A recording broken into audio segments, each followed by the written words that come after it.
Hare Krishna. Welcome you all in the class. तो आज की मंडे क्लास में आप सभी का बहुत बहुत स्वागत है।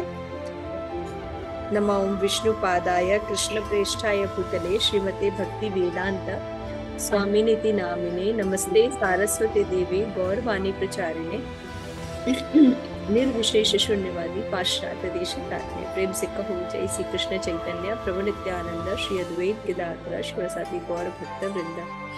हरे कृष्ण कृष्ण कृष्ण हरे हरे, हरे राम राम राम हरे हरे। श्रील प्रभुपाद की जय। नारद भक्ति सूत्र, तो इसमें हम लोग लास्ट सेक्शन पढ़ रहे हैं, जिसमें ये बताया जा रहा है कि हमें जो सिद्धि है वो कैसे प्राप्त करनी है।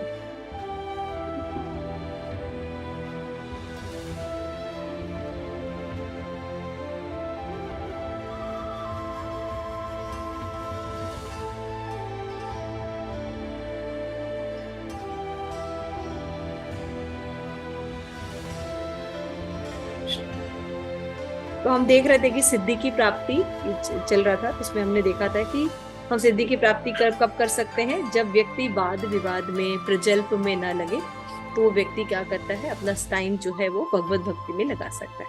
पहला तो ये। आज 65 सूत्र हम पढ़ने जा रहे हैं। उसमें नारद मुनि कहते हैं कि बाहुल्य अवकाशात्व अनियतवात च। क्यों ऐसा करना चाहिए? क्योंकि ऐसे तर्क वितर्क अत्यंत उलझनों में फंसाता है तथा कभी निर्णयकारी नहीं होता। क्यों नहीं वाद विवाद में पढ़ना चाहिए? हमने पिछले क्लास में भी डिस्कशन किया था, क्योंकि जो वाद विवाद होते हैं, वाद एंड विवाद, तो इसमें क्या होता है, तर्क वितर्क होता है और एक पक्ष दूसरे पक्ष को सुनना नहीं चाहता, दोनों अहंकारी होते हैं, इसलिए क्या होता है, वेस्ट ऑफ टाइम है ना। वाद और संवाद एक चीज होती है और एक वाद और विवाद होता है। वाद विवाद में जो दोनों पक्ष होते हैं वो दोनों में मिथ्या अहंकार होता है ना। तो वो सब क्या सोचते हैं कि मेरी बात सही है। अगर वो गलत भी रहते हैं, उनको अंदर से पता भी होता है कि हम गलत हैं, लेकिन क्योंकि मैंने कहा है या मैं बोल रही हूँ, इसलिए वो सही ही होना चाहिए। और एक होता है संवाद। संवाद में जो होता है, जो व्यक्ति होता है श्रेष्ठ के आगे अपने आप को समर्पण कर देता है ना। जो श्रेष्ठ व्यक्ति होता है उसके आगे समर्पण, जैसे कि अर्जुन ने कृष्ण के आगे अपना शरणागति स्वीकार की, शरणागति स्वीकार की। अर्जुन को भी कंफ्यूजन था, दिक्कत थी, लेकिन वो बहस नहीं कर रहा था भगवान से, वाद विवाद नहीं कर रहा था। अर्जुन संवाद कर रहा था, है ना। तभी तो उसने बोला भगवद गीता में 2nd चैप्टर में, कार्पण्य दोषो अपहत सभा।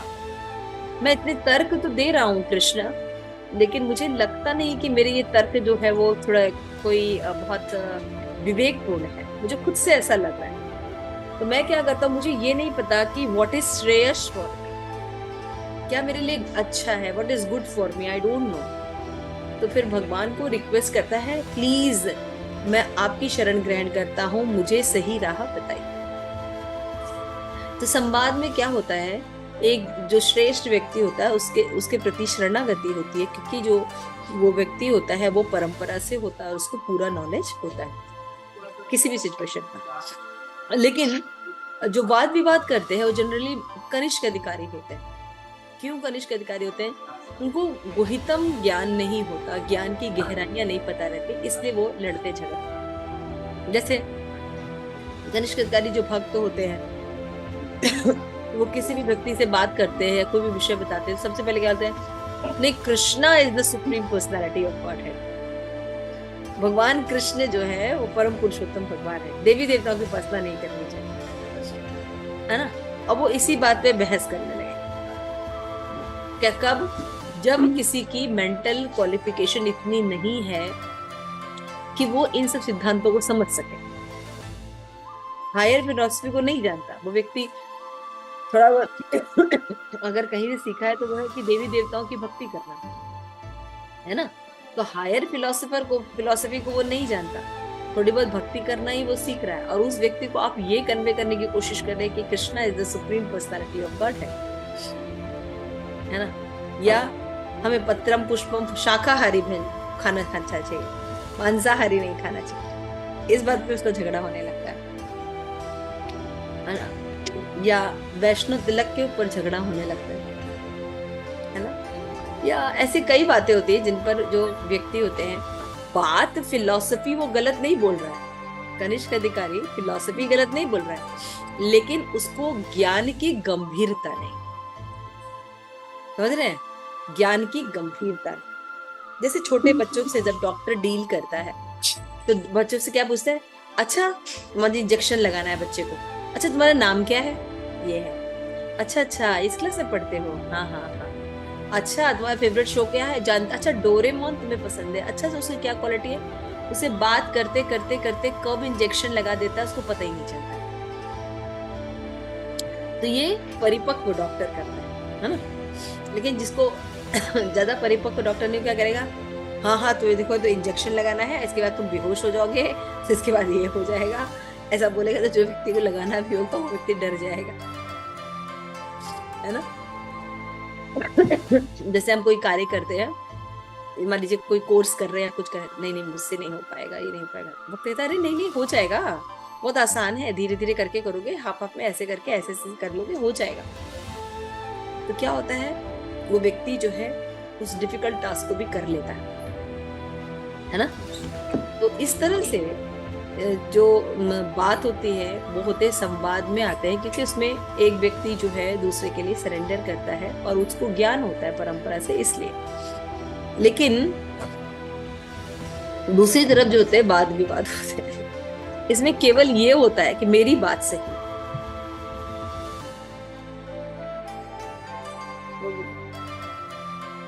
वाद विवाद होता है उसमें, वो गलत होता है, उसमें क्या होता है, वेस्ट ऑफ टाइम। अच्छा, वाद विवाद करने से कोई निष्कर्ष भी नहीं निकलता, तो जानते हैं हमारे अंदर मन में ग्लानि, ईर्ष्या, द्वेष ये भी रहता है।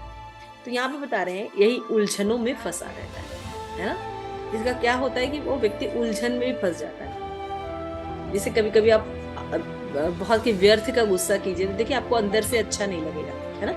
जब हम कभी व्यर्थ का गुस्सा करते तो नहीं है, फिर अत्यधिक उलझनों में फंसता तथा कभी भी निर्णयकारी नहीं हो, कोई सोल्यूशन नहीं निकलता, है ना। जैसे आप देखते होंगे कि जो दो पॉलिटिशियन लड़ रहे हैं, एक प्रूफ करने की कोशिश कर रहा है कि कोई भी रोड नहीं बना, दूसरा कह रहा है रोड बन चुका है। जनता सोच रही है कि कुछ तो दिखाई नहीं दे रहा है, लेकिन ये इतने नेताजी जो आए हैं ये तो बिल्कुल आराम से बोल रहे हैं कि पूरा रोड बन गया है, और जनता देखती है कि रोड नहीं है, कोई भी सुविधाएं प्राप्त नहीं हुई है, लेकिन पेपर वर्क पे खाली है कि ये इतना हो गया, इतना हो गया, यानी गबन और घोटाला हुआ है। तो यानी जो बहस है इस तरह की, इसमें क्या क्या हो रहा है, कोई निर्णय नहीं हो रहा। यानी वो व्यक्ति केवल जानता है, वो नेता ये क्या चाहता है कि मैं जो नेता बना हूँ तो अभी मुझे क्या करना है, भैया खूब धन इकट्ठे कर लेने हैं और अपने आप को अमीर बना लेना है। उसमें कोई जन कल्याण का भाव नहीं रहता, है ना। तो उसको अगर आप जन कल्याण के बारे में बताएंगे भी तो उसको हाँ हाँ हाँ हाँ करके बस निकल जाएगा। आप उसको उस समय गाली दीजिए, कुछ दीजिए, कोई रिएक्शन नहीं करता है, क्योंकि उसको वोट चाहिए होता है। तो उस समय हम ये थोड़ी सोचेंगे कि जो राजनेता है वो संत है ना, जिसको इतने विपरीत बातें बोली जा रही है लेकिन फिर भी हंस रहा है। वो फिर भी सब चीजें बर्दाश्त कर रहा है। नहीं, वहां पे उसका जो लक्ष्य है वो अलग है। उसका लक्ष्य क्या है, उसका लक्ष्य है कि वो उस पोजीशन को प्राप्त करके अपना जो है वो धन इकट्ठा करे। तो ऐसे व्यक्ति को भाषण देना करना तो बेकार होता। उसी तरह से मैं बता दे, तर्क वितर्क से जो अत्यधिक उलझनों में फंसता है और कर्मी कभी भी निर्णयकारी नहीं होता, यानी सही डिसीजन नहीं होता। तो जब भी कोई संवाद होता है तो अर्जुन का निर्णयकारी डिसीजन होता है कि मेरा संदेह दूर हो गया, गत संदेह स्मृति लब्धा, है ना। अब आप मैं क्या करूंगा, अब आप जो कहते हैं मैं उसके हिसाब से कार्य करूंगा। तो एक एक्टिविटी करते हैं क्लास शुरू करने से पहले। इसमें एक क्वेश्चन है कि आप लोगों ने भी अपने उसमें लाइफ में देखा होगा कि कई ऐसी सिचुएशन होती है जिसमें कि हम अननेसेसरी इन्वॉल्व हो जाते हैं। हमारा कोई इंटेंशन नहीं होता, लेकिन अननेसेसरी बहस में हम कहीं पड़ जाते हैं और फिर हम उसमें उलझते चले जाते हैं और उससे निकल नहीं पाते, फिर बाद में रिग्रेट होता है। तो ऐसी कोई सिचुएशन में अगर आप फंसे हैं तो आप उन सिचुएशन को बता सकते हैं या अपने पास लिख सकते हैं उस सिचुएशन। ऐसी सिचुएशन में आपका पाला पड़ा है, रेज हैंड कर सकते हैं। किसी का पाला पड़ा है कि अननेसेसरी तर्क में हम पड़ जाते हैं, हमारा उस बहस से कोई मतलब भी नहीं होता, लेकिन बस अननेसेसरी तर्क में पड़ गए हैं और फिर क्या होता है उसका कोई निष्कर्ष भी नहीं निकलता। आपको कभी सामना करना पड़ा है? यस, ज्यादातर लोगों को सामना करना पड़ा है। ठीक है, तो आप बता सकते हैं। यस आनंद प्रदा।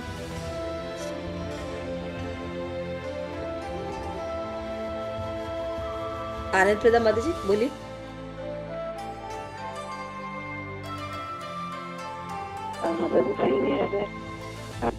आवाज आ रही है माता जी?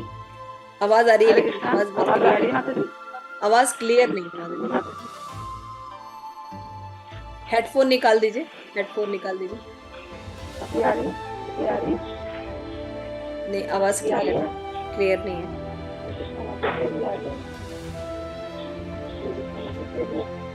प्रेम मंजरी बोलो। हरे कृष्णा। कभी कभी क्या होता है माता जी कि आप जैसे हम लोग कुछ सिद्धांत की बात भी करें, डिवोटीज के साथ भी करते हैं, तो करने लग जाते हैं, हम भूल जाते हैं कि कि ये इस स्तर पे है या नहीं। हम अपना पूरा बता देते हैं और बाद में वो देता तो लगता है कि नहीं, जैसे अश्रद्धालु व्यक्ति की बात है, बात मतलब हमारे में भी ज्यादा श्रद्धा नहीं, लेकिन थोड़ा बहुत ज्ञान है तो बताने की प्रयास करते हैं। वो आगे वाला बंदा लेता ही नहीं है, फिर हमें सोचते हैं इसको क्यों बताने लगे, क्यों बताया इसको। मैं अपना एक एग्जांपल दूं, जैसे मैं मॉर्निंग में लेक्चर लगा लेती हूँ तो घर में सब लोग थोड़ा इरिटेट होते हैं, तो मुझे लगा, मैं सुन रही थी कि पहले जो रस किसी में टिकेगा ही ना, जिसमें फिलॉसफी जब तक उसकी डीप नहीं है, तो पहले हरे कृष्णा महामंत्र ही लगाऊं, वो बेटर है। तो यही चीज होती है, हम भूल जाते हैं, हमें लगता है अच्छा से बात कर रहे हैं, लेकिन फिर बाद में रियलाइज होता है अच्छा ये वो एक्सेप्ट ही नहीं करेगा, उसको दिखेगी नहीं चीज, तो रिग्रेट होता है, बहुत बड़ी रिग्रेट होता है। और कोई बताना चाहेगा? यस पद्मा माता जी। माता जी ऐसे तो बहुत कुछ होता रहता है बच्चों के साथ घर में, पर अभी जो क्लास था ना, तो उसके फादर भी सुन रहे थे, तो वो बोलते हैं कि नहीं राम भी भगवान है, तो कृष्ण ही क्यों? मैं बोला कृष्ण के बारे में मैं कुछ बता रही थी, तो वो बोले मैं बोला नहीं, हाँ राम भी भगवान है, हरे कृष्ण महामंत्र में राम भी आता है, मतलब तर्क जैसा ही हो गया था।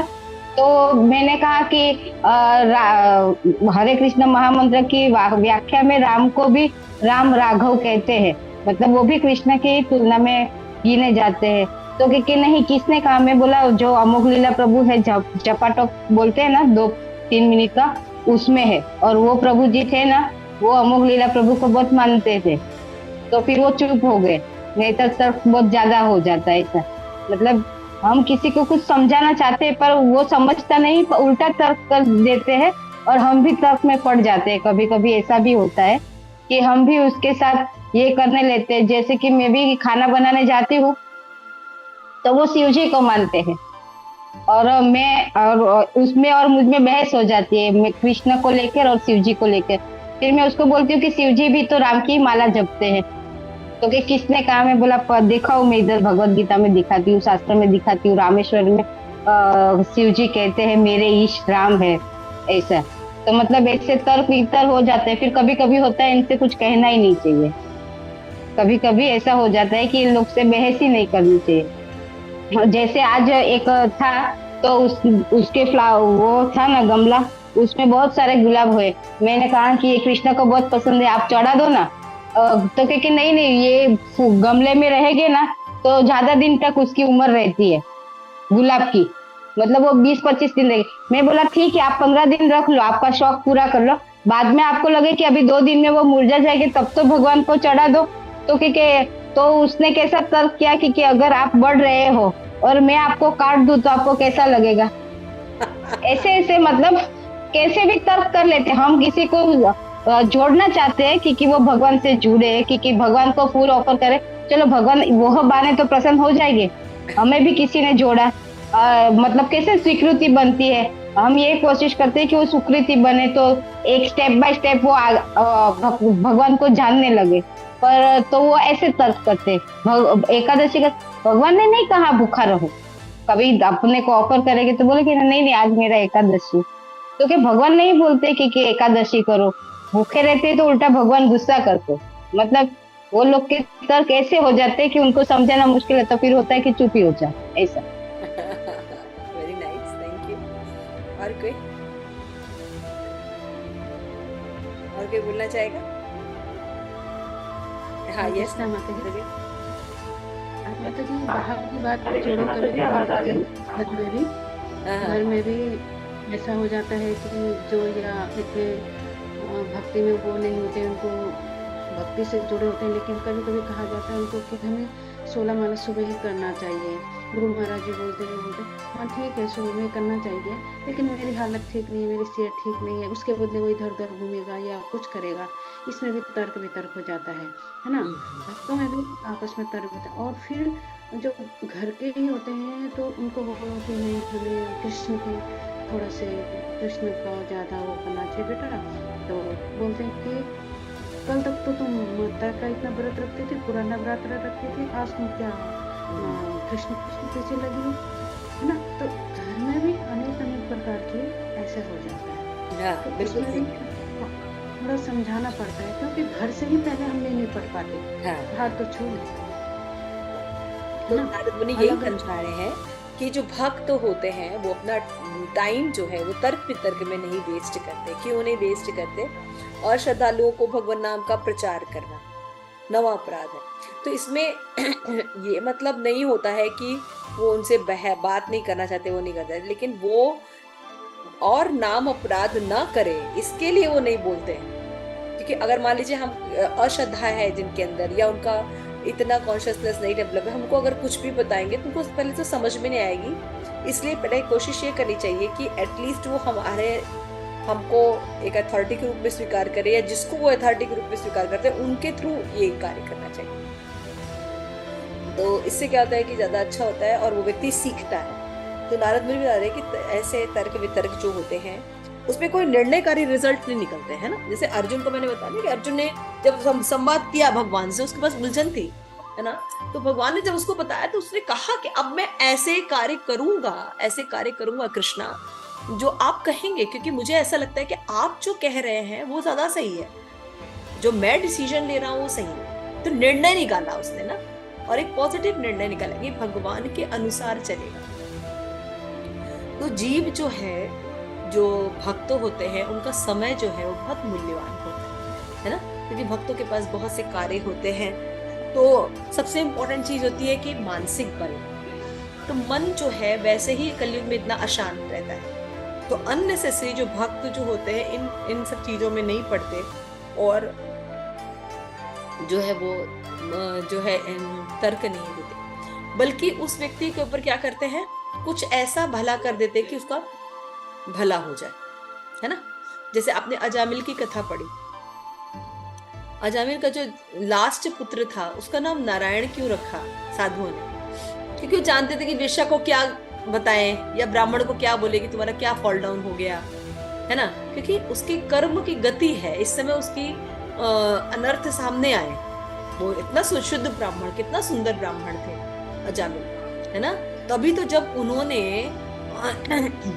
यमदूतों की बातें सुनी तो फिर उन्होंने उनको जो शरीर दोबारा मिला तो बहुत शुद्ध भक्ति किया उन्होंने, और वो भगवत धाम गए।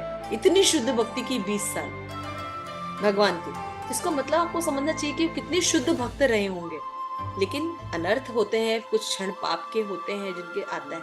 तो उन साधुओं ने क्या किया, उन्होंने वेश्या को बैठ के फिलॉसफी नहीं बताई, है ना, या अजामिल को ये नहीं बोला तुम तो इतने अच्छे ब्राह्मण हो, तुमने ये क्या कर दिया, ये क्या कर दिया, बल्कि उन्होंने ऐसा उपाय देखा कि उससे उसका उद्धार हो गया।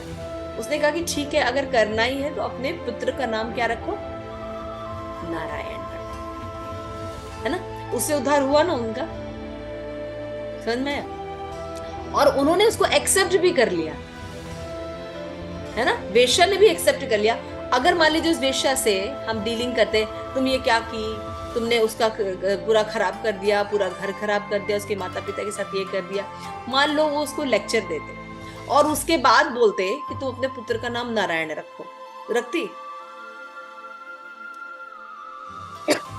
तो वैष्णव जो होते हैं वो वाक पटु होते हैं। वो ऐसा करते हैं कार्य कि जीव जो है एटलीस्ट वो एक सतोगुणी कॉन्शियसनेस में आ जाए, जिसमें उसको भगवान की भक्ति समझ में आए।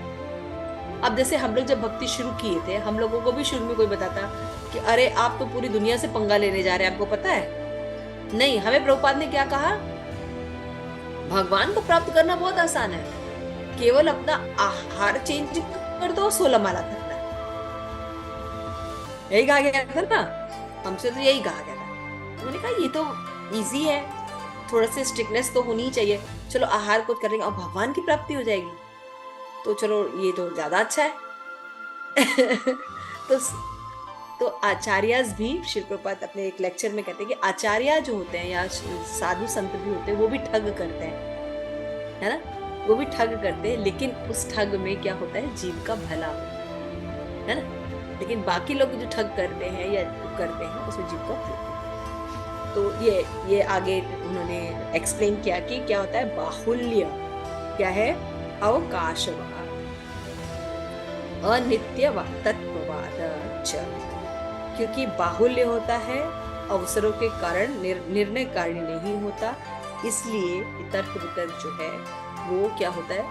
खराब। इसमें दो चीजें होती हैं। क्या होती है अगर तर्क वितर्क करते हैं? तो एक तो उलझनों में फंस जाते हैं फर्स्ट, और सेकंड क्या होता है? कोई निर्णय नहीं मिलता। और जब हम भगवान की भक्ति के प्रति बात करते हैं तो उसमें क्या होता है? हम उलझनों से, माया से मुक्त तो होते हैं और हम निर्णयकारी जो है वो प्रसंगों पर पहुंचते हैं, है ना। होता है ना, उल्टा हो रहा है ना। तो मान लीजिए कोई व्यक्ति है, कोई कार्य कर रहा है और अपना लक्ष्य उसने डिसाइड किया है और उसको पता है इसका रिजल्ट ये है, क्योंकि उसने सुना है, परंपरा से सुना है, ये करने पर ये होता है, ये करने पर ये होता है। अगर उसने अपने लक्ष्य के हिसाब से अपने कार्य कर रहा है तो वो ठीक होगा, है ना। और अगर उसने लक्ष्य डिसाइड नहीं किया तो वो क्या करेगा? इधर उधर टाइम वेस्ट करेगा। उसी तरह से भक्त जो होते हैं वो इसीलिए तर्क वितर्क में नहीं पड़ते, क्योंकि एक तो उलझने देते हैं, ऐसे ही जीवन में उलझने हैं, और दूसरा क्या है? वो कोई निर्णय नहीं देते। तात्पर्य, महाभारत में युधिष्ठिर महाराज तर्क वितर्क के दोष की इस प्रकार व्याख्या करते हैं। तर्को प्रतिष्ठाम शुक्वा भिन्ना नायास्त ऋषियस्य मतम त भिन्ना। बहुत इंपॉर्टेंट श्लोक है, क्योंकि तर्कों से सत्य की स्थापना होगी, नहीं होगी, क्योंकि तर्क करने वाला व्यक्ति जो होता है अहंकारी होता है, मिथ्या अहंकारी होता है। और जो दो मिथ्या अहंकारी अगर सामने बात कर रहे हैं तो एक दूसरे की बात को एक्सेप्ट नहीं कर, तो जो उनमें से ज्यादा श्रेष्ठ बुद्धि वाला होता है वो चुप होके वहां से चला जाता है ना। और दूसरा व्यक्ति ए डर गया क्या? नहीं, वो डर नहीं गया, वो धीर पुरुष है ना। धीर पुरुष के यही लक्षण है, तो सहन कर लेता है। तो महान व्यक्ति ऋषि नहीं समझा जाता जिसका मत दूसरों से भिन्न हो। तो ऋषि का मतलब ही होता है कि मेरा ये मत है और उसका। एक ऋषि दूसरे ऋषि से सेम मत नहीं रखता। उसी जैसे इस्कॉन में भी आप देखिए कि हर जितने भी शिल प्रपात के डिसाइपल है, सबका अलग अलग फ्लेवर है। कोई बुक डिस्ट्रीब्यूशन है, किसी ने मंदिर की स्थापना की है, किसी ने वर्णाश्रम की स्थापना की है, कोई पदयात्रा करता है ना। सबके अलग अलग फ्लेवर है, लेकिन तत्व एक ही है, श्रील प्रभुपाद को प्रसन्न करना, है ना। समझ रहे हैं? लेकिन मति भिन्न है।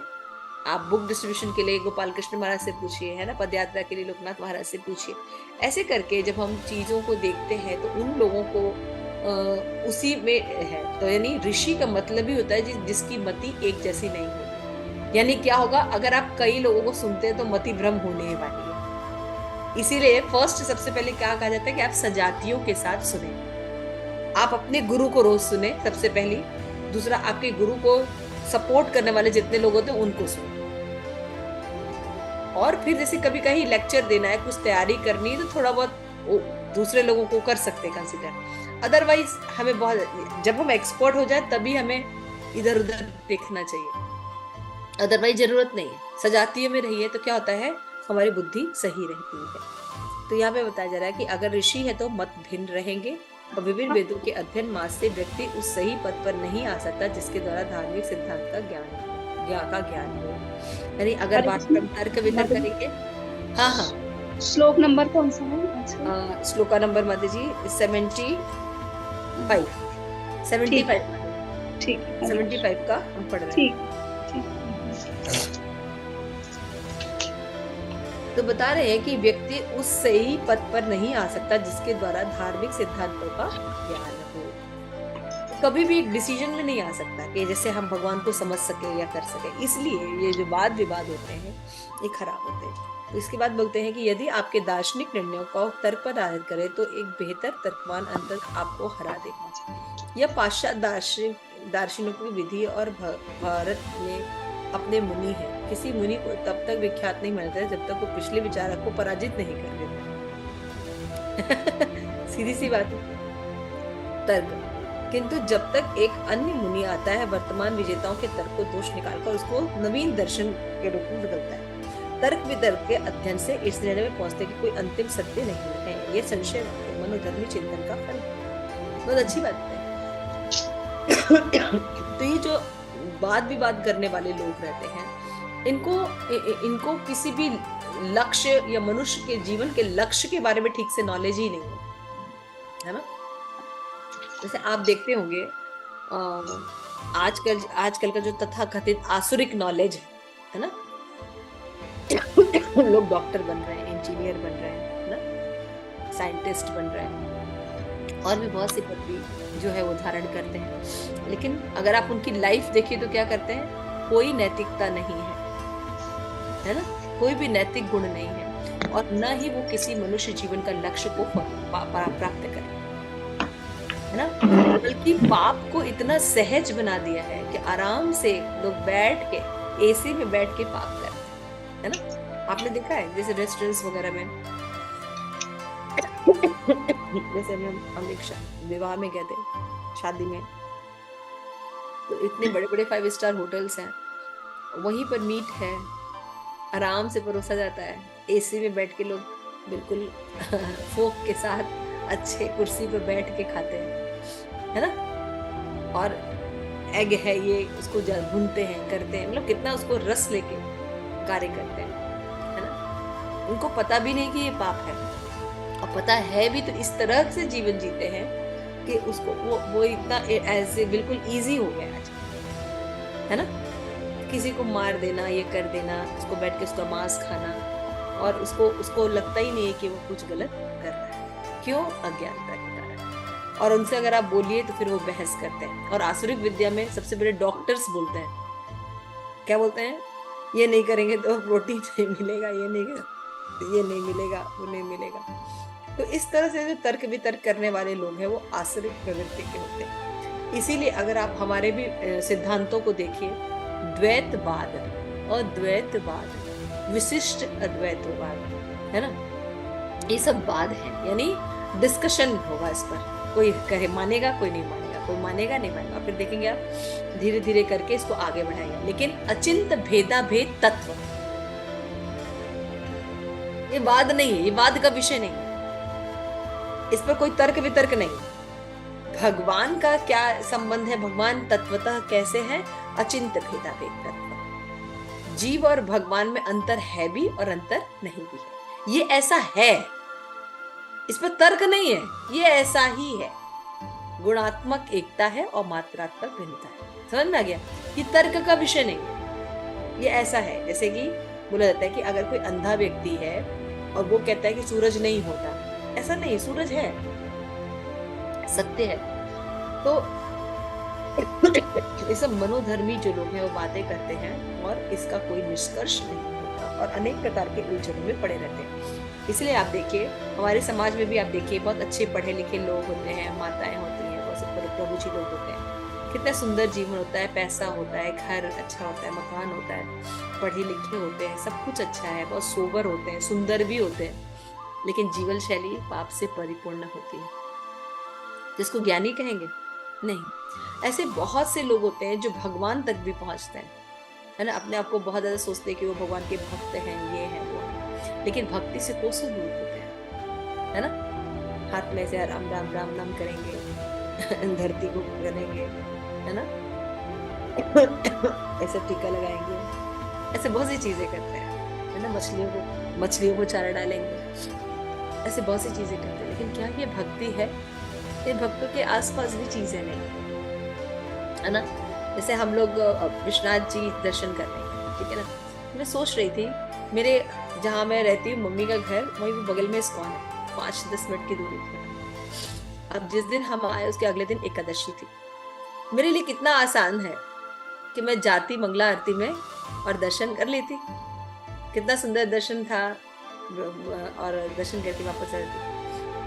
तो मैंने क्या किया, मैंने विश्वनाथ जी के दर्शन 4 बजे सोचा कि 4 बजे मंगला आरती में जाके दर्शन कर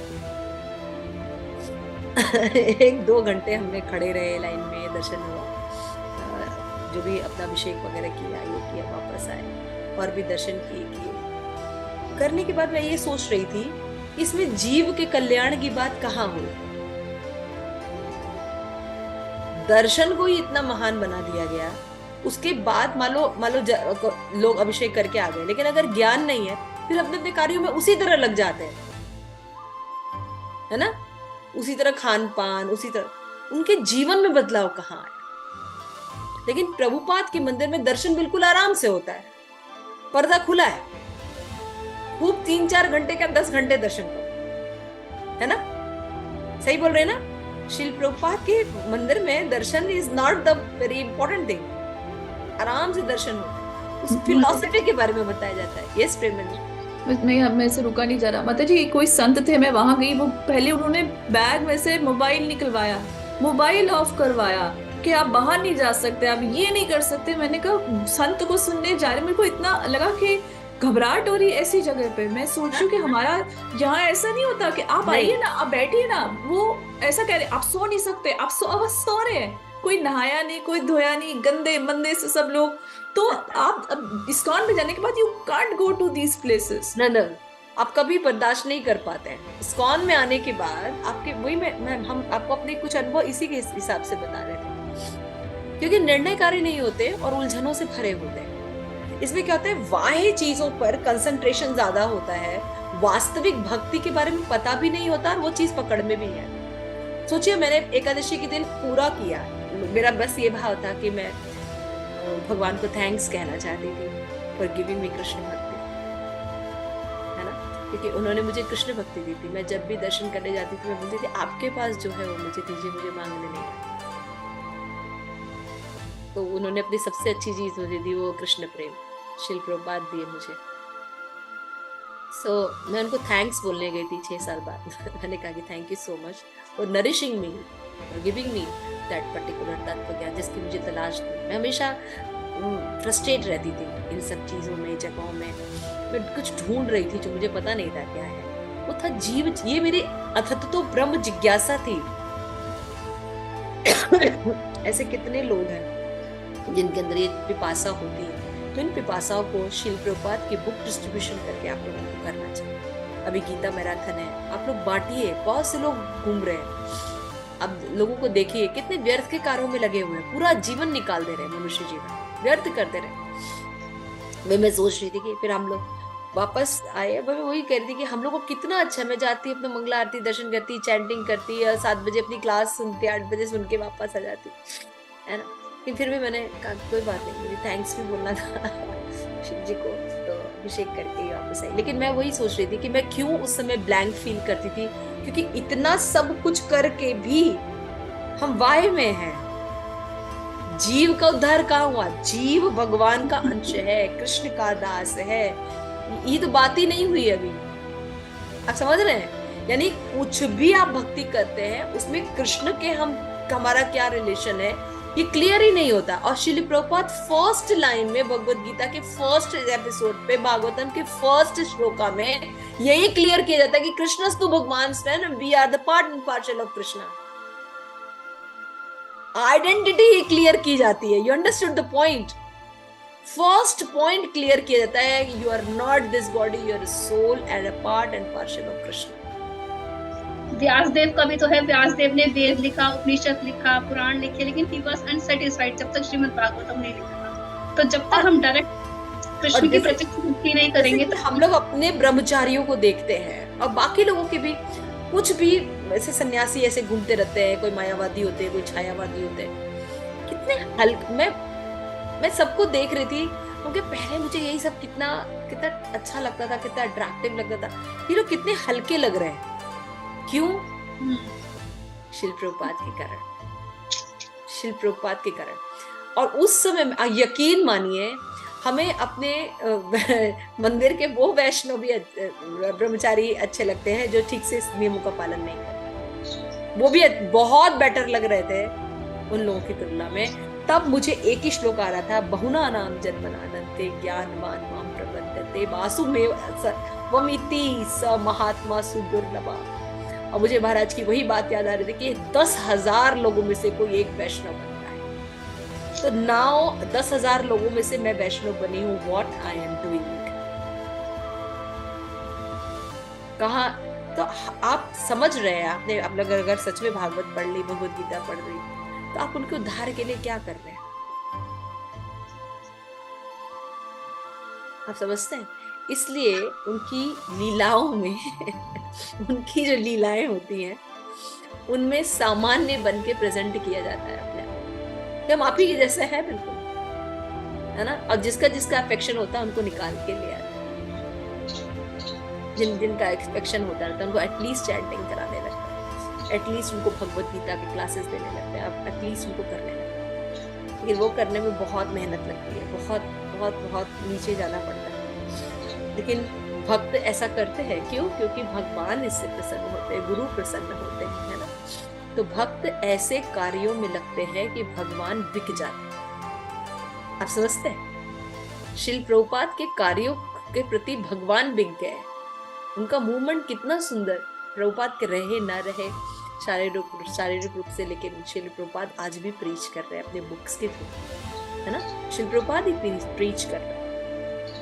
तो भगवान की बातें लेते हैं, लेकिन वाद विवाद में क्या होता है, मतलब अननेसेसरी जो वाह्य टॉपिक्स है वो डिस्कस होते रहते हैं। उसमें जीव और जीव से संबंधित जो ज्ञान है, जीव जो फंसा हुआ है उसको कैसे वापस निकलना है, इसके बारे में कोई जानकारी नहीं।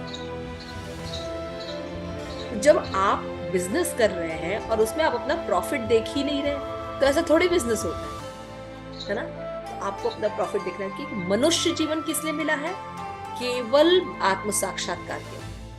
एकदम क्लियर लिखा है, अथ तो ब्रह्म जिज्ञासा। जीव को शरीर किस लिए दिया गया? आत्म जिज्ञासा के लिए। आप कौन है? आप शरीर नहीं है तो कौन है? ये सब कितना बड़ा ज्ञान है जो प्रभुपाद ने बिल्कुल आराम से दे दिया। और अब मुझे डर लगता है, अब मैं उन बड़े बड़े, पहले मैं कुछ भी बोल देती थी, कोई भी फिलॉसफी बहुत इजीली बोल देती थी, लेकिन उस दिन से मुझे कई बनारस से आने के बाद मुझे बहुत ज्यादा एक एक श्लोक श्रील प्रभुपाद का सुप्रीम है। इसीलिए चाहे जिस भी हालत में हम रहते हैं, हम कोशिश ये करते हैं हम श्रील प्रभुपाद के नियमों का सुबह उठ के पालन करें। वो है Hare Krishna Krishna Krishna Hare Hare, Hare Ram Ram Ram Hare Hare. It is a topmost knowledge, it is a topmost knowledge. ये यज्ञ जो हम कर रहे हैं, ये यज्ञ सच में सबसे ज्यादा टॉप मोस्ट है। क्यों है? क्योंकि जो बाकी मंत्रास हैं या जो बाकी जो चीजें हैं उनमें क्या है, ओम से शुरू है कोई मंत्र, तो उसमें नियम हो जाते हैं, है ना? अब ऑफिस में अगर आप किसी से कनेक्टेड रहेंगे तो आपके पास नियम होंगे, आपको 9 बजे के बाद आना है ना? इतना ये करना है, इतने पैसे जमा करने हैं, ऐसे करना है, वैसे करना है। तो ऑफिस में अगर आप जाते हैं तो आपको नियम पालन करने पड़ते हैं, सीधी सी बात है। उसी तरह से जब ओम लग गया या और कुछ लग गया तो उस महामंत्र में नियम होते हैं, नहाना चाहिए, ये करना चाहिए, वो करना चाहिए। जैसे हम लोग चैंटिंग करते हैं, आप लोग ऐसे कैसे करते हैं, आप लोग ऐसे कैसे करते हैं हम लोग बोलते हैं, वही मैंने समझा रही थी कि जब ऑफिस में आप होते हैं तो आपके नियम होते हैं, क्योंकि ओम लगा रहता है या और भी शब्द लगे रहते हैं, तो उसमें नियम होते हैं। जैसे गायत्री मंत्र है, इन सब में क्या होते हैं, नियम होते हैं। स्वच्छता होनी चाहिए, ये होना चाहिए, मुहूर्त होना चाहिए, दिशा होनी चाहिए, काल होना चाहिए, जब ध्यान रखा जाए। लेकिन जब आप किसी से प्रेम करते हैं तो नियम नहीं होते हैं कि हम 30 डिग्री में ही उसको देखेंगे। हम उसको चांदी की प्लेट में ही खाना खिलाएंगे तभी वो प्रसन्न होगा, ऐसा होता है? प्रेम में नियम नहीं है ना। जब हम प्रेम प्राप्त करते हैं, इसीलिए क्या कह रहे हैं, जब शिल प्रपात कह रहे हैं कि हमारा लक्ष्य है कृष्ण प्रेम प्राप्त करना, ये हरे कृष्ण महामंत्र माधुर्य नाम है। मतलब आचार्य को सुन रहे थे, वो ये बात क्लियर कर रहे थे कि हमारा जो हरे कृष्ण महामंत्र है वो माधुर्य नाम है ना, माधुर्य नाम सबसे सर्वश्रेष्ठ नाम, इसलिए इससे भगवान का प्रेम प्राप्त किया जाता है। इसलिए इसमें नियम नहीं होते, इसमें सीधे भगवान और भगवान की शक्ति है। इसलिए ये मंत्र नहीं, महामंत्र है, और इसलिए इसमें नियम नहीं। और बाकी मंत्रों में मंत्र है ना, और वो क्या है, मोक्ष प्राप्ति के लिए या कोई सिद्धि प्राप्ति के लिए होते हैं, इसलिए उसमें नियम होते हैं। जब हम हरे कृष्ण महामंत्र या गायत्री का मंत्र मोक्ष प्राप्ति के लिए या किसी और सिद्धि के लिए कर रहे होते हैं, तब नियम होता है। लेकिन अगर हम गायत्री करते हैं कि भगवान हम हरे कृष्ण महामंत्र को अच्छे से कर सके, हम कृष्ण प्रेम प्राप्त कर सके, तो उस गायत्री में भी कोई खास नियम नहीं होते, एक बेसिक नियम के साथ किया जाता है। इसीलिए हरे कृष्ण महामंत्र को कहा जाता है कि आप अगर ज्यादा उम्र हो गई है, कोई आप दशा में फंसे हैं, आप चिंता मत कीजिए, आप किसी भी दशा में, है ना, क्या है, पुंडरीकाक्ष अंतर्बाह्य शुचि, क्या है पूरा श्लोक, ओम अपवित्रो वा सर्वागतां गतोऽपि सब स्मरेत् पुंडरीकाक्ष सर्वाय अंतर शुचि। भगवान पुंडरीकाक्ष का नाम लेने से क्या होता है, अंदर बाहर दोनों हम पवित्र हो जाते हैं। So this is the knowledge. भक्त जो होते हैं वो क्या कहते हैं ऐसे, इसलिए मैंने अजामिल की कथा बताई कि साधुओं ने क्या किया, उनके बेटे का नाम नारायण रखा। क्यों? क्योंकि वो देख रहे थे कि उनकी आसक्ति कहाँ है ना, आसक्ति कहाँ है। तो अजामिल की आसक्ति उसके छोटे पुत्र में, जो बच्चा होने वाला उसमें बहुत ज्यादा थी, इसलिए उन्होंने उनको बोला कि इसका नाम नारायण रखा। क्योंकि वो पुत्र कब उत्पन्न हो रहा था, जब अजामिल 70 इयर्स के समझ रहा है। जो उनका जो छोटा पुत्र पैदा हो रहा था कितने इयर्स के थे, 70 इयर्स में उनको पुत्र पैदा हो रहा था। इसलिए उसके प्रति स्नेह ज्यादा होने वाला था। ये सब साधु लोग किस तरह से हमें ट्रेंड करते हैं, आप देखिए, है ना। साधु लोग ये देखते हैं कि हमारी आसक्ति लगी कहाँ है, हमें नहीं पता, वो वहां पे भगवान से जोड़ दो, है ना। इसीलिए लोग अपने पुत्र का नाम, अपने शौक का नाम, अपने घर का नाम, अपनी माता का नाम, पिता का नाम क्या रखते थे, भगवान का रखते थे, है ना। हमारी आसक्तियां, लेकिन हम जानते नहीं, हम अपने बेटे का नाम चिंकू रखते हैं, पॉपी रखते हैं, लॉपी रखते हैं है ना, बुलाते रहते हैं। तो यहाँ पे बताया जा रहा है कि ऐसे वाद विवाद से बचना चाहिए, क्योंकि ये उलझनों से भरा होता है और निर्णय प्रदान नहीं करता। मैं आपको यही बता रही थी, तो ये निर्णय नहीं देते और क्या करते हैं, जीव जो है संशयवाद और मनोधर्मी का चिंतन करता रहता है। न्यायिकों की लंबी और निर्णायक स्पर्धा में भक्त को भाग नहीं लेना चाहिए। स्मृति अतीव समय से वैदिक सत्यों का पूर्ण रूप से शोध हुआ है कि उनकी सैद्धांतिक स्थापना हो चुकी है।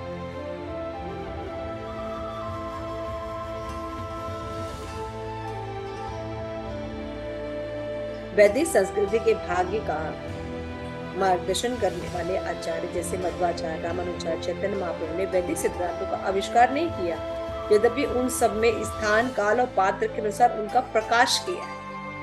समझ में आ रहा है? मैंने आपको क्या कहा, बाकी सब द्वैतवाद, अद्वैतवाद वाद है, लेकिन अचिंत भेदाभेद तत्व है। समझ में आया?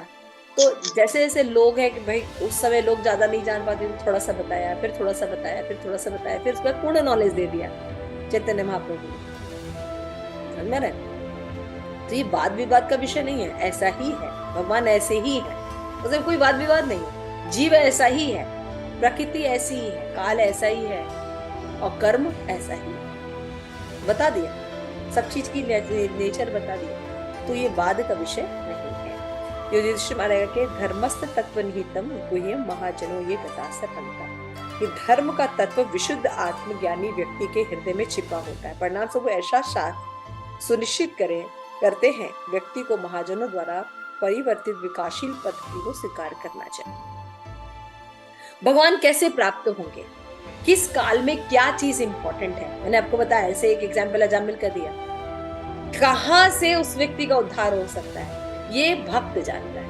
इसीलिए शुद्ध भक्त जिस सेंचुरी में पैदा होते वो जो कह रहे हैं हमें वो पालन करना चाहिए, क्योंकि वो पालन करने से हमें स्वरूप सिद्धि मिलेगी। तो कलयुग के आचार्य श्रील प्रभुपाद हैं। श्रील प्रभुपाद एक ऐसे संत हैं जो कि देख सकते हैं कि कलयुग में जीव का उद्धार कैसे हो। वो जानते हैं कि कलयुग के लोग कैसे कैसे क्या क्या नहीं कर पाएंगे और कैसे कैसे क्या क्या कर सकते हैं। इसीलिए उन्होंने चैंटिंग का दिया। सन्यासी होके भी श्रील प्रभुपाद कितने लिबरल उन्होंने आंदोलन किए जो कि बाकी लोग एक्सेप्ट नहीं कर रहे थे। उन्होंने मलेच्छों को स्वीकार किया, ब्राह्मण बनाया, स्त्रियों को ब्राह्मण बनाया, अर्चा विग्रह सेवा, है ना। ऐसे कई कदम श्रील प्रभुपाद उठाए जो पहले के आचार्यों ने नहीं उठाए। क्यों? क्योंकि भगवान के नाम, जैसे विदेशों में आप देखें जल्दी पुरुष नहीं मिलते सेवा करने के लिए, तो माताओं को पूरा सेवा, आज चाहे वो डीटी वर्शिप हो चाहे कुछ भी हो, माताएं करती है पूरी तरह से। ये श्रील प्रभुपाद ने अलाउ किया। क्यों? पूजा होना जरूरी है, किताबें होनी जरूरी है, लोगों को ज्ञान मिले, है ना। इससे कोई फर्क नहीं पड़ता कि कोई स्त्री हो या पुरुष हो, क्योंकि ज्ञान वो श्रील प्रभुपाद की बुक से लेने वाला है। समझ में आ रहा? तो चीजें और प्रोसेस होना बहुत जरूरी है राधा देन उपाधियों के। तो आचार्य थे वो ऐसा देख पा रहे थे, इसलिए उन्होंने ऐसी चीजें जो है एस्टैब्लिश। तो अब बहुत से लोग अभी भी क्रिटिसाइज करते हैं, लेकिन जैसे कि अभी हम लोग ने दिखा कि जब हम एक हायर फिलॉसफी से जुड़ते हैं, हायर मंदिरों से जुड़ते हैं, हायर चीजें जुड़ते हैं, किसी भी लोअर चीज में जाते हैं, हमारी हमको घबराहट सी होने लगती है। कहाँ आ गए हम, क्या कर रहे हैं, इतनी देर दर्शन करने, बस दर्शन ही करने। और ज्यादातर टेम्पल्स में दर्शन को ही फोकस माना जाता है, उसके बाद जीव का क्या होगा कोई मत। और दर्शन भी कैसे कराते, हटो हटो हटो हटो, 1 मिनट में 1 सेकंड भी देखने नहीं देते। इतना बेचारा लग के मार मार के निकाल देते हैं हर मंदिरों से, जितने भी बड़े मंदिर, 2 सेकंड भी नहीं। जीव का उद्धार होगा। हमारे स्कॉल मंदिर में 2 मिनट क्या 2 घंटे बैठे रहो, देखते रहो, दर्शन करते रहो, कोई नहीं निकालता, है ना। तो सत्य का ग्रहण करने की विधि भक्ति विधि है, और यह गुरु शास्त्र साधु से श्रवण द्वारा सुनिश्चित होती है। जो परंपरा पद्धति को ठुकरा देता है, तर्क वितर्क सुनने का आग्रही होता है, वो परम सत्य को कभी नहीं समझ सकता। वाद विवाद से कुछ भी नहीं होता है, लेकिन संवाद से, जैसे अर्जुन और कृष्ण के बीच में हुआ, जीवन परिवर्तित होता है ना। जैसे आप बाकी लोगों को देखिए, वो आपके बोलने से पहले बोलेंगे हाँ हम भी गए थे, घूमने गए थे, कहाँ गए थे, साईं बाबा गए थे, बहुत बहुत सुंदर दर्शन, ऐसी बातें हुई कि बस मेरे ही जीवन में ऐसा हुआ, है ना। फिर वो पूरा डिटेल बताते हैं, फिर वो करते हैं, फिर वो बताते हैं कि ऐसे हमने दर्शन किया, लेकिन उसके बाद फिर उसके बाद वही जीवन जी रहे हैं, है ना। तो वो क्या कहते हैं, यही सब कहते हैं, परम सत्य की कभी कभी नहीं समझ सकते और फालतू की तर्क वितर्क करते रहेंगे। भगवत गीता में भगवान ने 18/55 में कहा है, भक्त्या माम भी जाना थी। भगवान को कैसे जाना सकता है? भक्ति के द्वारा। प्रेम में कोई व्यक्ति को आप पूरा जान सकते हैं, जब आप भगवान से प्रेम करेंगे। तो श्रील प्रभुपाद प्रेम करते थे। मैं हमेशा, मुझे पता नहीं, एक पिक्चर सामने आती है, आप लोगों को भी लगता होगा, चैतन्य महाप्रभु कैसे जगन्नाथ जी को देखते थे। आप देखा वो पिक्चरें देखी है, जैसे ऐसे उठ के जगन्नाथ जी के सामने रथ यात्रा, वैसे चैतन्य महाप्रभु पूरे, मतलब वो जो पिक्चर में जिसने बनाई, इतनी सुंदर बनाई है भाव भंगिमा के साथ, मतलब इतना सुंदर दर्शन। तो जो जिसका होता है, जब वो उसको मिलता है तो वो उसकी कदर जानता है ना। हम भगवान से दर्शन करते हैं, हम 1% भी वैसी फीलिंग नहीं होती। हम जब विग्रह दर्शन करते हैं, हमको ज्यादा फीलिंग नहीं होती है। मुझे बहुत तकलीफ होती है कि थोड़े भी भक्त होते प्रभुपाद का सीख के कुछ तो भक्ति आई होती है हमारे अंदर। जैसे गुरु महाराज बताते तो डिटेल में बताते रहते, आज ही चैंटिंग कर रहे हैं, टोटा गोपीनाथ दर्शन कर रहे हैं, ये कर रहे हैं, लेकिन चैंटिंग नहीं छूट रही। फिर कमरे में जा रहे हैं, अपने बैठे हुए हैं, चैंटिंग। हम लोग की चैंटिंग खाली हवा ही होती है। कितना फर्क था। इसको जब वो लास्ट में बैठ के चैंटिंग कर रहे थे और मैं देख रही थी, तो मुझे यही समझ रहे थे, इसको धीर कहते हैं। हम लोग घूमने जाते हैं, हम लोग की सारा आज सुबह उठे, आज दोपहर में उठे, आज तो ये हो गया, तो ये हो गया। वो 70 इयर्स के अबव रोज कहीं न कहीं ट्रैवल करते हैं और कोई गद्दे नहीं बिछे होते उनके लिए भी सेम परिस्थितियां होती है ना। तो ये सब चीज कैसे हो सकता है? क्योंकि वो भगवान से प्रेम करते हैं। महाराज ऐसे अपने जीवन की बहुत सी घटनाएं बताते हैं। उसमें जब उनका विवाह हो रहा था गुरु महाराज का, है ना, उनके लिए लड़की डिसाइड की गई थी, लेकिन क्या हुआ, भगवान की ऐसी अनुकंपा कि वो लड़की को उसके माता पिता उठा के लेके गए, इस गांव में नहीं रहना चाहिए, रात ही रात चले गई वो लड़की। और बहुत दुखी, क्योंकि सारी तैयारी कर ली थी, सारे लोग आ चुके थे, गुरु महाराज के सारे जो रिलेटिव थे वो आ चुके थे। गुरु महाराज बता रहे थे अपने लेक्चर में, और आई एम वेरी डिसअपॉइंटेड। क्यों मेरे साथ ही ऐसा क्यों? Why good thing happens to bad? और I am so disappointed कि ऐसा क्यों किया भगवान ने मेरे साथ? क्योंकि बहुत बड़ी इंसल्ट हो गई ना। तो उन्होंने तब गुरु महाराज बड़े अच्छे से बताते थे, शुरू में बहुत बताते थे गुरु महाराज। तब तमाल कृष्ण महाराज ने उनसे क्या कहा, Loknath you can marry with Krishna, है ना। तो आपको गुरु महाराज के कार्यों में दिखाई देगा ही मैरी विद कृष्ण। वो जस्ट कोई काम नहीं करते हैं, कोई भी सेवा करते हैं, हमारा श्रवण करते हैं, कीर्तन करते हैं, कोई भी सेवा करते हैं, उनमें उनका प्रेम झलकता है। उनका प्रेम का स्टैंडर्ड क्या होता है? जैसे एक नव युवक नव युवती को प्रेम करता है ना। जब लोग शास्त्र में गुरु महाराज को दो ही चीज बोलते थे, मुझे हमेशा स्मरण रहता है, और मैं यही कोशिश करती हूँ कि यही दो सिद्धांतों को पालन करूं। हमें भगवान से प्रेम करना है, लेकिन प्रेम की विशेषता क्या है? जैसे एक न्यू, जैसे 16 साल का जो लड़का होता है, 16 साल की लड़की को प्रेम करता है, वैसा प्रेम। ऐसा नहीं बस चैंटिंग कर ली, चैंटिंग की है, यू नो क्या किया है? चैंटिंग की है, उसका नाम याद किया। हरे कृष्णा कृष्ण कृष्ण हरे हरे, हरे राम राम राम हरे। तो जब हम ऐसी चैंटिंग करते हैं तब अश्रु आते हैं, कंपन होता है। तो चैतन्य महाप्रभु और ये सब जो लोग हैं, इनके अंदर ये सब भाव होते थे, और बहुत ग्लानि होती है कि हम लोग इस परंपरा में भी मेरा ऐसा भाव भी डेवलप नहीं हुआ। बुक्स पढ़ने से, श्री प्रभुपाद की बुक्स पढ़ने से जीवन परिवर्तित होता है ना। तो प्रभुपाद का कोई भी प्रोसेस आप अपनाएंगे, उससे आपका जीवन बदल सकता है। जब चैतन्य महाप्रभु सर्वप्रथम जगन्नाथपुरी आए, तो उनके अनुयायियों एवं सार्वभौम भट्टाचार्य के बीच वाद विवाद छिड़ गया। मैं भी सेम यही सोच रही थी। और भट्टाचार्य उस एक भौतिक तार्किक थे। गोपीनाथ आचार्य द्वारा वैदिक शास्त्र के अपार प्रमाण प्रस्तुत करने पर भी भट्टाचार्य तथा उनके विद्यार्थियों ने चैतन्य महाप्रभु को परम पुरुषोत्तम भगवान मानना अस्वीकार कर दिया। अतः भट्टाचार्य के शिष्य ने कहा, हम तार्किक विश्लेषण द्वारा परम सत्य का ज्ञान प्राप्त करते हैं। गोपीनाथ आचार्य ने उत्तर दिया, ऐसे तार्किक विश्लेषण और बहस द्वारा परम पुरुषोत्तम का वास्तविक ज्ञान प्राप्त नहीं हो सकता। आप बहस के द्वारा भगवान को नहीं जान सकते। जान सकते हैं? कभी नहीं जान सकते, क्योंकि ऐसे गुही रहस्य का, जैसे हमें जब बताया जाता था, भाई अगर आप चैंटिंग करेंगे तो आप रूट में पानी डालेंगे और आपका सब कुछ ठीक हो जाएगा। मुझे कभी भी समझ में नहीं आता था चैंटिंग करने से इनकम कैसे बढ़ेगा, चैंटिंग करने से मेरा घर परिवार कैसे सुधर जाएगा। आप समझ रहे हैं? प्रैक्टिकली हमें समझ में नहीं आता था ये। आज थोड़ा बहुत ग्लिम्स मिल रहा है कि हाँ ऐसा होता है।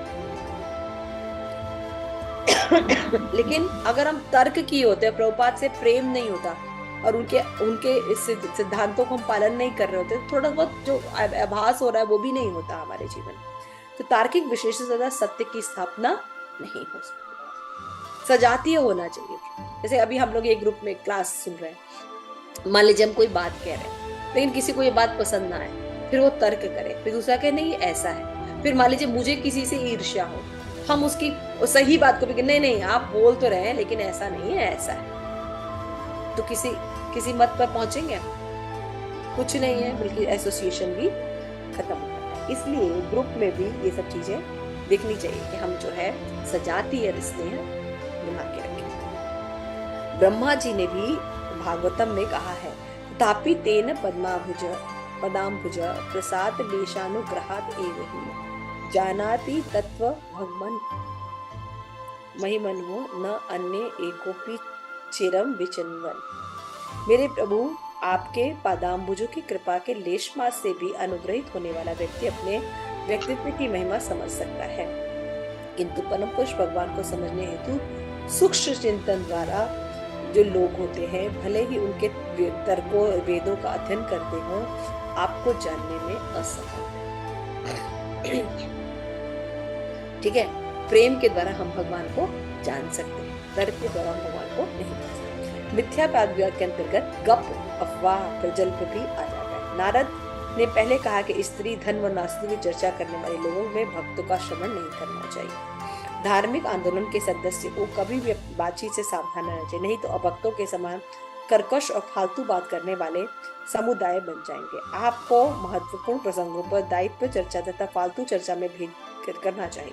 देखिए यहाँ पे बहुत इंपॉर्टेंट बात है, भक्तों को ये पता होना चाहिए कि फालतू बातें क्या होती हैं और मेन चर्चा क्या होती है, ये अंतर पता होना चाहिए। जैसे कभी कभी आप देखते होंगे ट्रेन में लोग जो बहुत इंटेलिजेंट भौतिकतावादी लोग होते हैं, वो अपना टाइम पास कैसे करते हैं, जो मत होता है उसके विपरीत बात करते हैं ताकि थोड़ी देर बहस चले और उनका टाइम पास हो जाए।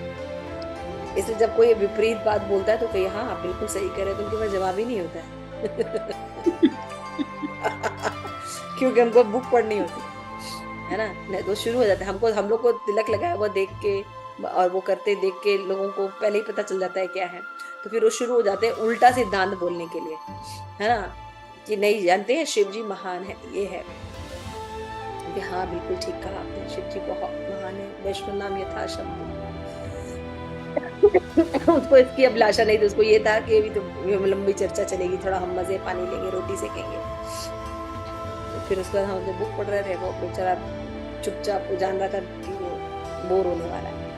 तो इस तरह से ये पता होना चाहिए कि कौन सी चर्चा में हम आगे निष्कर्ष युक्त रखेंगे और कौन सी चर्चा नहीं करनी चाहिए। तो साधु शास्त्र के अनुसार वैष्णव सिद्धांत महत्वपूर्ण निष्ठा अन्वेषण करते हुए हमें ऐसा करना चाहिए। देखिए श्री प्रभुपाद बता रहे कि आप कैसे ये डिसाइड करेंगे कि ये चर्चा जो है ये सही है, जिस सिद्धांत को साधु, शास्त्र और गुरु स्वीकार करते हैं। ये बहुत इंपॉर्टेंट लाइन है। हाँ आनंद प्रदा माता जी सो गए। तो गुरु, शास्त्र और साधु जिन बातों को, जिस सिद्धांतों को स्वीकार करते हैं, ठीक है नरसिंह स्थिति माता जी, समझ में आ रहा है ना? यस माता जी। It is very important line, इसलिए मैं बार बार रिपीट कर रही हूँ।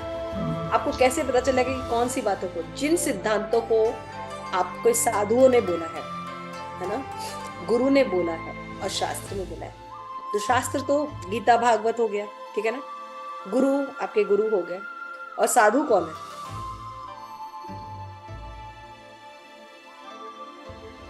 सीनियर डिवोटीज या फिर शिक्षा गुरु भी। वेरी करेक्ट, गुरु को फॉलो करते हैं हाँ, बेसिकली। बहुत से लोग साधु का मतलब होते हैं प्रेमानंद महाराज। नहीं, प्रेमानंद महाराज साधु नहीं है।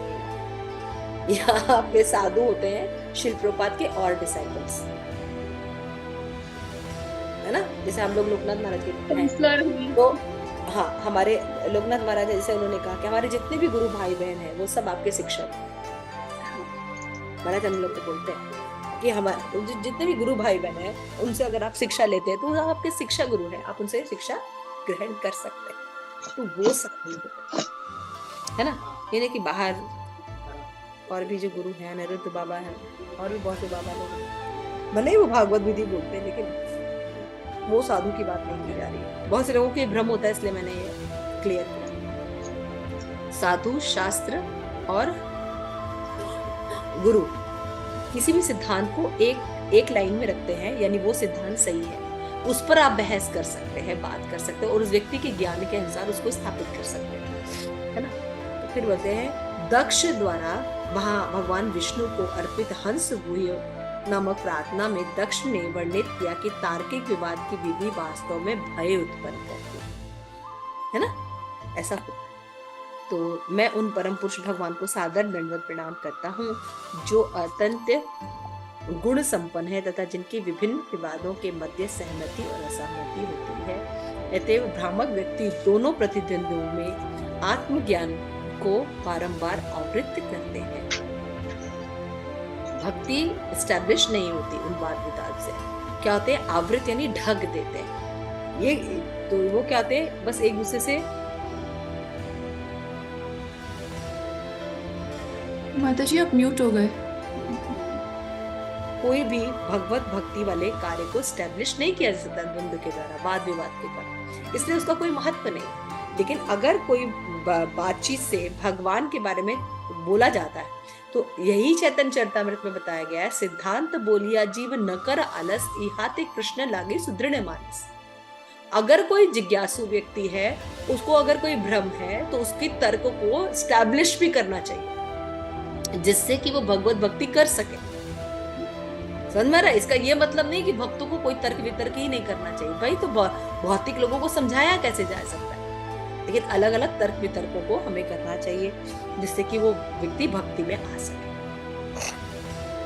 ठीक है, यहाँ पे ये कि जो तर्क वितर्क है वो मतलब चैलेंजिंग नहीं होनी चाहिए, वो एक संशय को दूर करने वाला भाव होना चाहिए, और श्रद्धा भाव के साथ साथ संशय को दूर करने वाला मूड होना चाहिए, तब तो तर्क वितर्क सही है करना।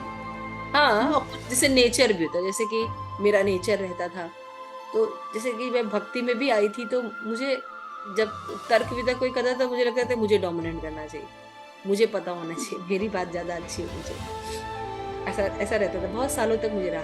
इसमें मैंने बहुत वर्क किया, तो फिर मैंने एक चीज सीखी जब मैंने वो पढ़ा ईशोपनिषद, कि मनुष्य में 4 प्रकार के दोष होते हैं। क्या दोष होते हैं? सबसे पहला ही डू मिस्टेक्स। मनुष्य है तो गलती करेगा, बिना गलती के नहीं रहेगा। तो accept it that you can do mistake, it is not very big deal. जैसे बहुत से लोग होते हैं, अगर मान लो किसी भक्तों के साथ डीलिंग में कोई दिक्कत हो गई, कभी कोई अपराध हो गया, इतने डिप्रेशन में चले जाते, वो मुझसे बहुत, अरे हो गई गलती, आप ही से गलती होगी, भगवान को छोड़ के माया को चूज किया है, आप ही से गलती होगी, सुधारोगे भी आप ही। समझ में आया? सो वी कैन डू, ये चीज जब हम एक्सेप्ट करते हैं, first thing, yes I can do mistakes, लेकिन निर्लज नहीं होना चाहिए। I can do mistake and I am improving, how can I improve it, कि दोबारा ये गलती ना हो। समझ रहे? तो ये सब जो चीजें हैं ये बहुत इम्पोर्टेंट है। आप कुछ बता रहे थे, आई थिंक भूल गए शायद। कोई बता, तर्क वितर्क के ऊपर चल रहा है। हाँ, तर्क वितर्क के ऊपर मैं बताती, मैंने कई प्रसंग ऐसे दिमाग में आए, जैसे महाराज का आया, मुझे बहुत अच्छा लगता है कि, और महाराज जब कहते हैं कि तमाल कृष्ण महाराज ने बोला कि यू मैरी विद कृष्ण, समय महाराज के जो भी, महाराज को समझना तो खैर जब तक वो किसी को एम्पावर ना करे कोई इनको समझ नहीं सकता, लेकिन जो भी थोड़ा बहुत हम लोग देख पाते हैं, हम लोग देखते ही वो लिटरली इस चीज को करते हैं, मैरी विद कृष्ण, उनके कार्य हैं ऐसे। तो हम लोगों को भी ऐसा करना चाहिए। त्रुटियों के बारे में बता रहे थे आप? हाँ, 4 त्रुटियों के बारे में बता रहे थे ना? हाँ, 4 त्रुटियों के बारे में मैंने वही कहा था कि मनुष्यों में 4 दोष होते हैं ना, तो उसमें जो जब ईशोपनिषद आप जब पढ़े तो आपको, मुझे ये क्लियर हुआ कि नहीं, बहस नहीं करनी चाहिए भक्तों से सीखना है ना। वो मेरी बहुत बड़ी गलती थी, तो फिर मैंने उसको सुधारा। तो भक्तों से मैंने बहस करना बंद किया। क्यों? क्योंकि मुझे ये बात समझ में आई कि अगर प्रभुपाद है तो ये प्रभुपाद के ही है ना। बहस कहाँ करनी चाहिए? जहां वो अब सिद्धांत का पालन कर रहे हैं, तो उनको बोलना नहीं चाहिए। बस आपको जो चीज अब सिद्धांत है उसको नहीं लेना चाहिए और अपने ऊपर स्टिक रखना है। मतलब बोलना नहीं चाहिए, वो भी नहीं बोलना चाहिए, क्योंकि वो उनका अपना भाव हो सकता है, तो उसमें आपको इंटरफेयर नहीं करना चाहिए, लेकिन अपने लिए स्टिकनेस आ जानी चाहिए अंदर से। तो ये चीज जब आई मेरे अंदर, तो ये चीजें जो है मुझे डेवलप करने में काफी मदद की। तर्क वितर्क, कि कोई दूसरा बोलता है तो ईगो हर्ट होता है, यू नो, मेरा ईगो हर्ट होता था, जो शायद मैं नहीं मेरी बात कैसे काट दी ऐसा ऐसा।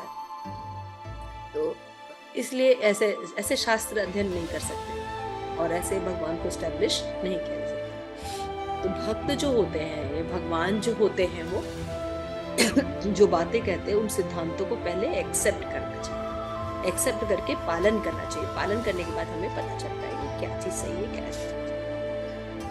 तो सिद्धि की प्राप्ति कैसे होगी?